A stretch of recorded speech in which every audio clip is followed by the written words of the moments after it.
El Santo Evangelio para el día de hoy lo encontramos en el Evangelio de San Juan, capítulo 8, versículos 31 al 36. Dice así la palabra de Dios. Entonces Jesús dijo a los judíos que habían creído en él: si ustedes permanecen en mi palabra, serán verdaderamente mis discípulos y conocerán la verdad, y la verdad los hará libres. Le respondieron: nosotros somos descendientes de Abraham y jamás hemos sido esclavos de nadie. ¿Cómo pueden decir ustedes serán libres? Jesús le respondió: de cierto les digo, que todo aquel que comete pecado, esclavo es del pecado. Y el esclavo no se queda en la casa para siempre, el Hijo sí se queda para siempre. Así que, si el Hijo los liberta, serán verdaderamente libres. Es palabra de Dios. Te alabamos, Señor. Ahora confesamos la fe. Confesamos la fe a través de las palabras del credo niceno. Está en sus hojitas también. Solamente por fe. Credo niceno.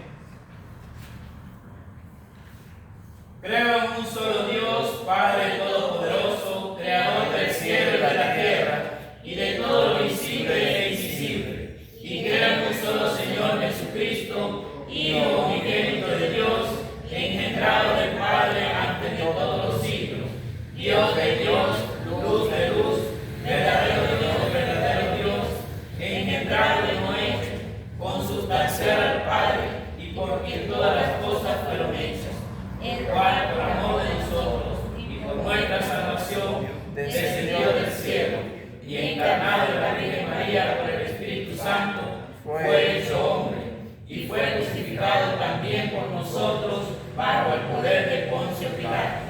Padeció y fue sepultado y resucitó al tercer día según las Escrituras, y ascendió a los cielos y está sentado a la diestra del Padre, y vendrá otra vez en gloria a juzgar a los vivos y a los muertos, y su reino no tendrá fin.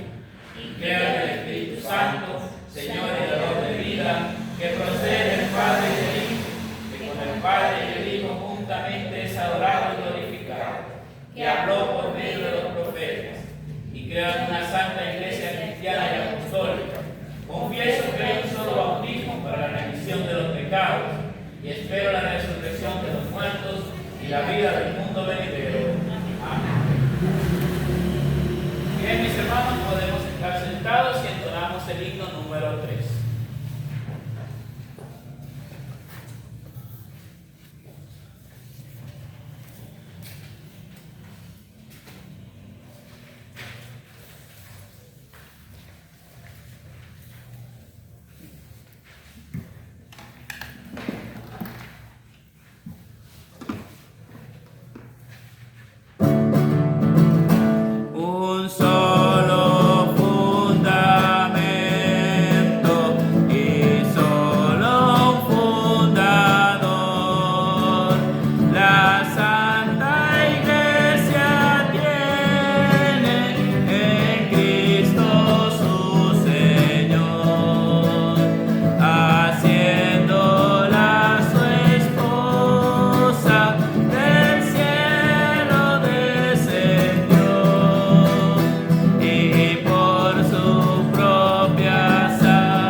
Mis hermanos, que la gracia de nuestro Señor Jesucristo, la bondad del Padre y la comunión del Espíritu Santo sea con cada uno de ustedes. Amén. Si permanecen en mi palabra, serán verdaderamente mis discípulos. Conocerán la verdad y la verdad los hará libres. La verdad. ¿Qué es la verdad? Fue la pregunta de Pilatos a Jesús. ¿Qué es la verdad? Según lo que podemos nosotros entender y lo que dice el diccionario, es la conformidad y la veracidad de lo que se dice o se expresa con lo que se dice o se piensa. Así decimos que en el siglo XVI, un monje agustino había notado que las cosas no iban bien con lo que la iglesia enseñaba.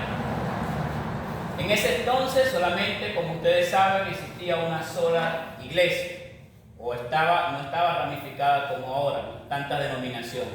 Solamente la Iglesia Católica Romana era la que regía como la iglesia cristiana, aunque sí había diferencias en las iglesias. Estaba la iglesia de Oriente, ya había existido el gran cisma del 1054 que dividió la iglesia de Oriente y la iglesia de Occidente. También estaba la iglesia ortodoxa griega y estaba la iglesia también rusa, o sea que había muchas iglesias ya que se habían formado, pero la iglesia católica romana o la iglesia latina era la que estaba en el contexto más que todo de Europa. Entonces allí, ¿verdad?, se estaba haciendo algo con la enseñanza. Se estaba haciendo algo que no estaba de acuerdo con las Sagradas Escrituras, que la misma iglesia, siglos atrás, había declarado como la única regla inalterable. Eso es muy importante señalar, porque como la única regla inalterable para lograr la salvación del pecador. Y eso hay que empezar a entender. Lutero encontró, mis hermanos, que las tradiciones humanas y los decretos papales estaban por encima de la palabra de Dios. Eso es principal. Eso era lo que pasaba. La palabra de Dios así había guardado en un cajón, y lo que ya decretaban los obispos, los sacerdotes, era lo que se hacía y lo que se decía. Así, Lutero, siendo siervo de la verdad primeramente, buscó la manera de poner nuevamente a la luz lo que Dios desde las Escrituras decía en cuanto a su voluntad. Su voluntad en contra o a favor del ser humano. Porque no solamente para decir, ah, qué bueno eres tú, sino también para decir, qué malo eres tú frente a Dios. Por eso, el 31 de octubre de 1517 se reveló esa verdad. A pesar de que los enemigos de esa verdad querían opacarla, la verdad seguiría saliendo a la luz y sigue saliendo a la luz, haciendo hombres y mujeres que viven verdaderamente libres. Una libertad no solamente cristiana, una libertad de conciencia, una libertad que nos enfrenta a un mundo que ahora también vive decadencia de la verdad.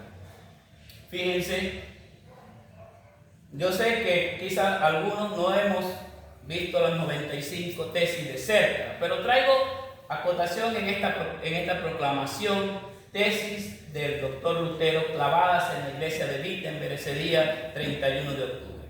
Tesis 54 dice: se ofende a la palabra de Dios cuando en un mismo sermón se dedica tanto o más tiempo a las indulgencias que a las mismas Escrituras. Fíjense lo que dice Lutero en ese entonces.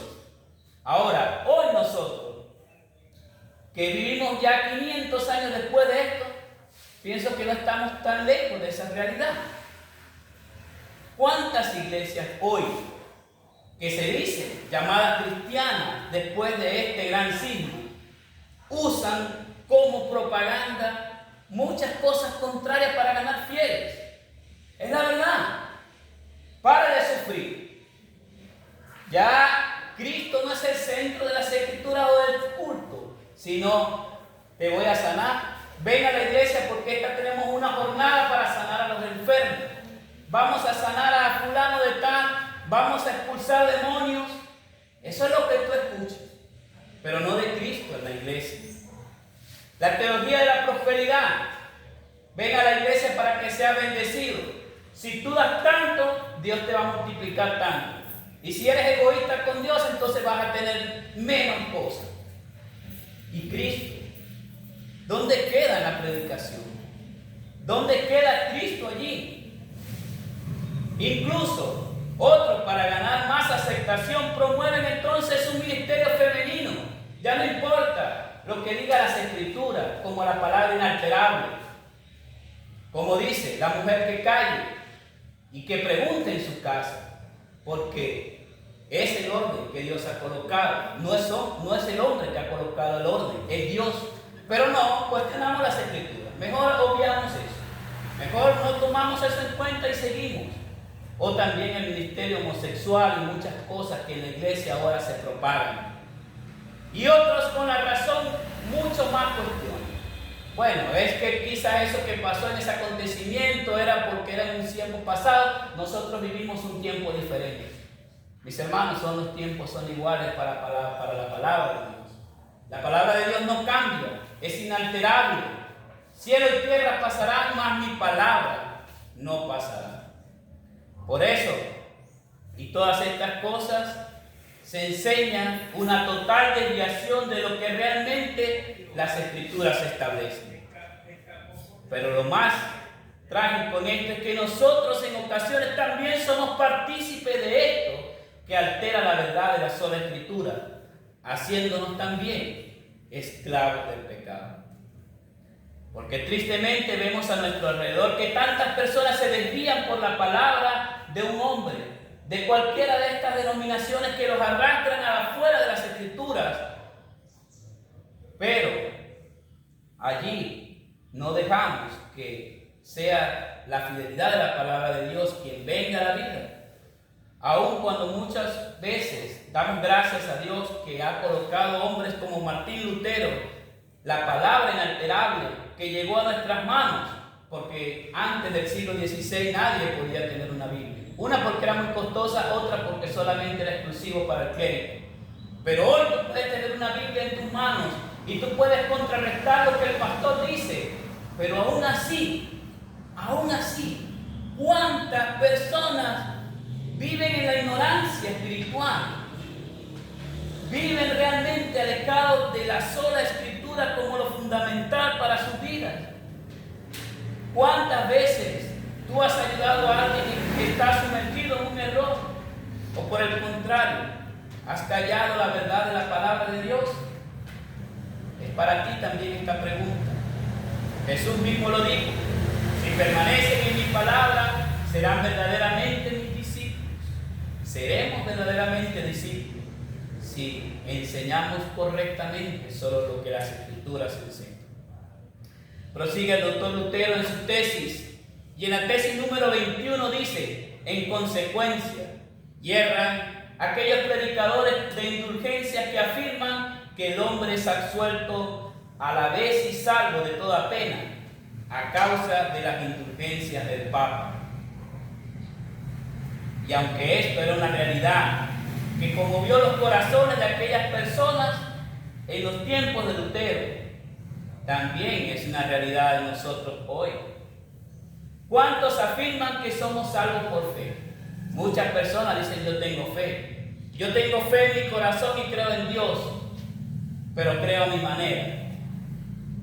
Pero esa fe tiene también que ser mostrada, nos dice. No puedes tú solamente decir que tienes fe, tienes que mostrar que tienes fe. Por eso, mucha gente de los que afirman que tienen fe, dicen: es bueno entonces dar altas sumas de dinero que exceden nuestros ingresos. No importa que queden vacíos tus bolsillos, tienes que dar todo a la iglesia, como en el tiempo de Lutero. También muchos son sujetos en estas cosas a abuso, tanto personal como intelectual, como emocional, porque no están escuchando realmente la palabra de Dios.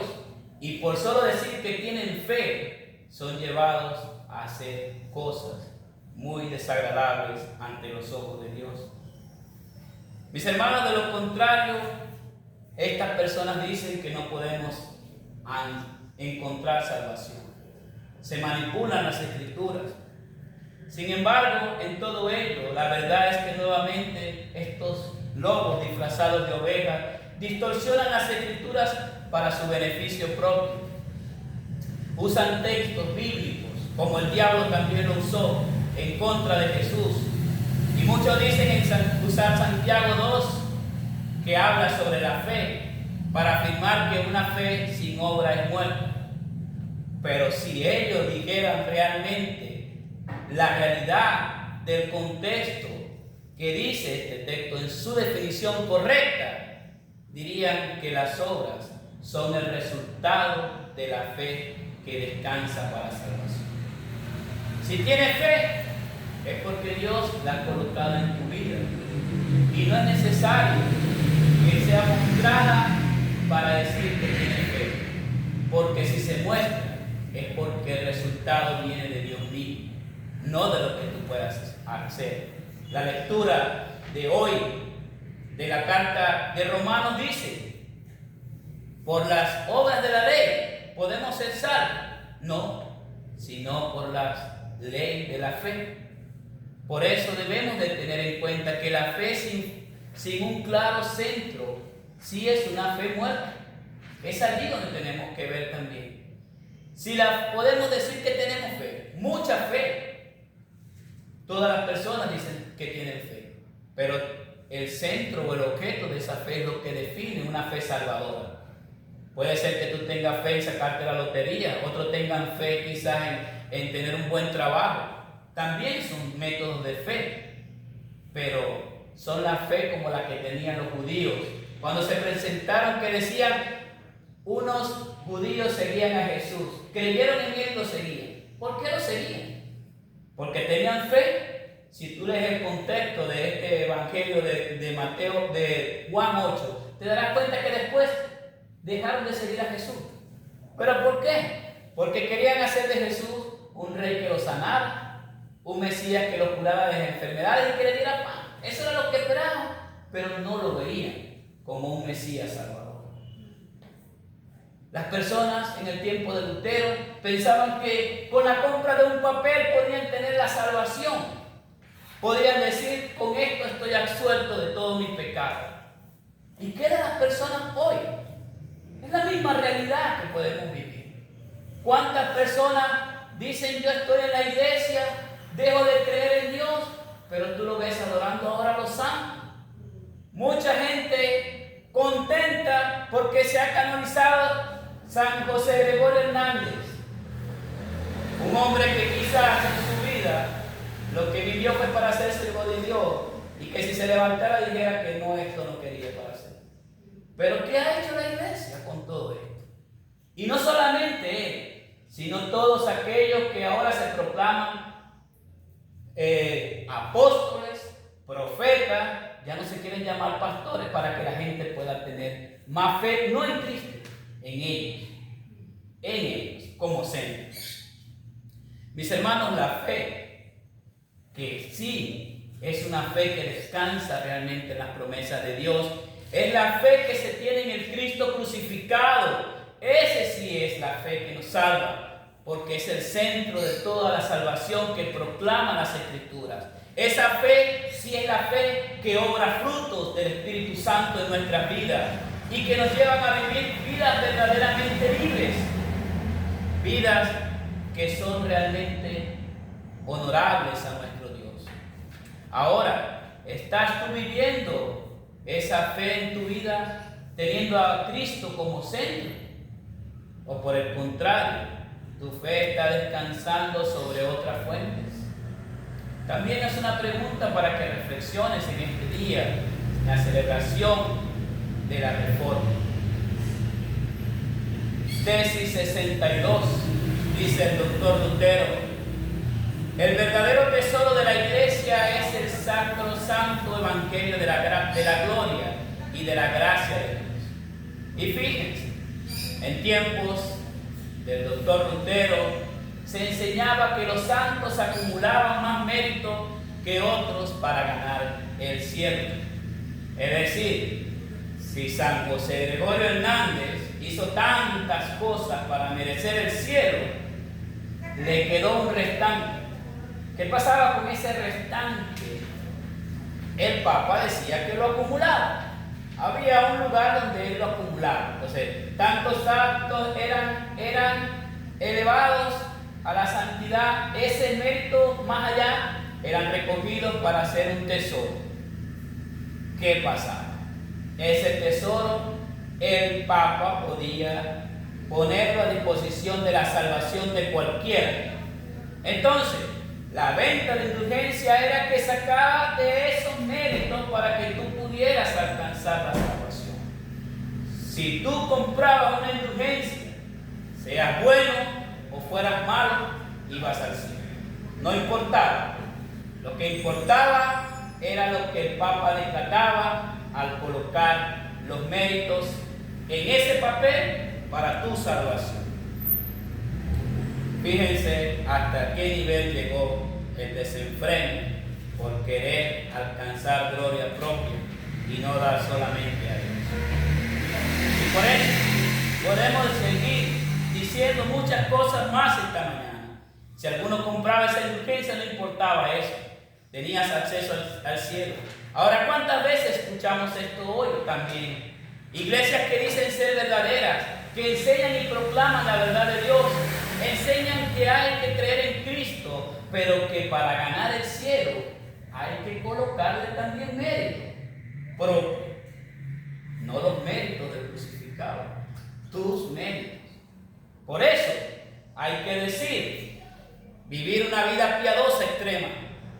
Ayunos, hay que ayunar, tú tienes que ayunar mucho, tienes que rezar mucho, tienes que orar, tienes que cambiar esa forma de vestir y vestirte de otra manera diferente, tienes que comportarte diferente, tienes que actuar diferente, tienes que hacer actos caritativos, porque tus méritos aquí en la tierra son los que te llevan a ganar el cielo. Mis hermanos, eso también que vivió Lutero lo vivimos nosotros hoy. Somos bombardeados por eso mismo. Pero contrario a todo esto, la misma Biblia afirma: por cuanto todos pecaron, están destituidos de la gloria de Dios. Otro texto en Romanos 3:23 dice, también habla de lo mismo. Y los textos dicen, no hay quien haga lo bueno, no hay ni siquiera uno. Y también el libro de Isaías dice que nuestras buenas obras son como trapos de inmundicia delante de Dios. Porque si hacemos buenas obras es porque Dios las ha predestinado a hacerlas para que andemos en ellas. Entonces, no es mis méritos lo que me lleva a la salvación, son los méritos de Cristo. Y si hoy yo llevo una vida piadosa, es porque Cristo ha hecho de mí una nueva persona.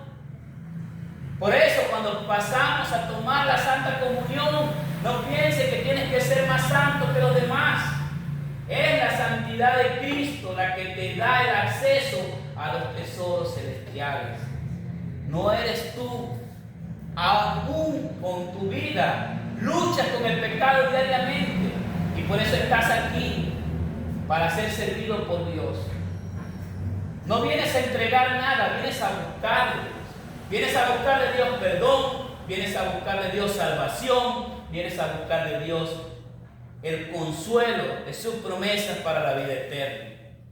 Y eso fue lo que realmente nos lleva a ver el segundo texto, la segunda parte de este texto que habla San Pablo cuando dice, pero son justificados gratuitamente por su gracia, mediante la redención que proveyó Cristo Jesús. Y es por eso que si hay una justicia meritoria para llegar a ganar el cielo, esa justicia la proveyó Jesús en la cruz del Calvario para toda la humanidad. No solamente para los judíos, son para todos. Y eso es lo que los luteranos, a diferencia de otras congregaciones o otras denominaciones, llamamos el intercambio feliz. ¿Cuál es el intercambio feliz? El intercambio feliz es que tú no eres nada delante de Dios. Eres solamente un pecador ya condenado. Pero el Hijo de Dios es santo y perfecto. Y en la cruz del Calvario, Él entregó su santidad. Y tú le diste sus pecados. Eso es lo que nosotros confesamos y creemos. Ese intercambio feliz ahora nos hace vivir la libertad. Porque no vivimos bajo la regla de ganar méritos. Los méritos para nosotros ya están hechos. Cristo los hizo por nosotros. Nosotros vivimos como hijos agradecidos de Dios. Esa es la justicia que nos ha abierto, mis hermanos, un tiempo de gracia. Nadie será justificado delante de Dios por hacer las cosas que la ley exige, pues la ley sirve solo para reconocer el pecado. Solo Cristo nos ha ganado la bienaventuranza eterna, es decir, el perdón, la vida eterna y la salvación. Así Efesios 2 dice: ciertamente la gracia de Dios nos ha salvado por medio de la fe. Esta no nació de ustedes, pues es un don de Dios, ni es el resultado de las obras, para que nadie se gloríe. La justicia de Dios por medio de la fe en Jesucristo es el resultado, y es para que todos los que creen tengamos vida y salvación. La que nos lleva a conocer la verdad inalterable de las Escrituras y a atesorarla y a confiar solo en ellas, que contienen la verdad para alcanzar la salvación. El único propósito para darnos la verdad, la obra del crucificado para vivir en fe y en gracia de Dios. Solamente la fe nos puede salvar. La fe que descansa en Jesucristo como la única verdad que te hace vivir redimido, que te hace vivir perdonado, que te hace vivir justificado, mi hermano, por la pura bondad y la misericordia de Dios, donde tú te conduces como un hijo de Dios en amor, y siendo ya hijo de Dios no eres un esclavo. Por eso Jesús dice: ya, ustedes son esclavos del pecado, pero si conocen la verdad, ya no serán esclavos, porque no eres esclavo de la ley, no eres esclavo de las tradiciones, no eres esclavo para ganar méritos propios. Eres libre porque Cristo ha ganado esa libertad por ti. Es solamente Cristo que nos ha libertado de nuestros enemigos, no solamente visibles que luchamos también, sino los invisibles, como también lo dijo Pablo en su carta a los Efesios. Querida iglesia, que bajo la gracia del Todopoderoso Dios nos conduzcamos cada día, proclamando realmente la verdad, y no ahora que tenemos la oportunidad, y no como aquellos cristianos que vivían antes del 16, que no estaban sumergidos en la oscuridad porque la Biblia no estaba en sus manos. Tú tienes una bendición que gracias al doctor Lutero proveyó para nosotros. La Biblia está escrita en nuestro idioma. Tienes la oportunidad de leerla cada día y de aprender más, instruirte en la salvación. Necesitamos hacer esto todos los días para no ser desviados de la verdadera verdad de las Escrituras. Una vida de creyente es una vida devocional todos los días. Es una vida que vive la catequesis. Y hoy tenemos la oportunidad también de una hermana confesar esa fe para creencia de su vida y para que Dios continúe haciendo la buena obra que ha perfeccionado en ella. Confesando y compartiendo esta verdad para la gloria de Dios y la expansión de su reino. Ante la demanda de seguir proclamando esta verdad como lo hizo Lutero, hagamos las palabras del Salmo 46. Con nosotros está el Señor de los ejércitos. Nuestro refugio es el Dios de Jacob. A Él sea toda la gloria, el honor y toda la honra por los siglos infinitos. Amén.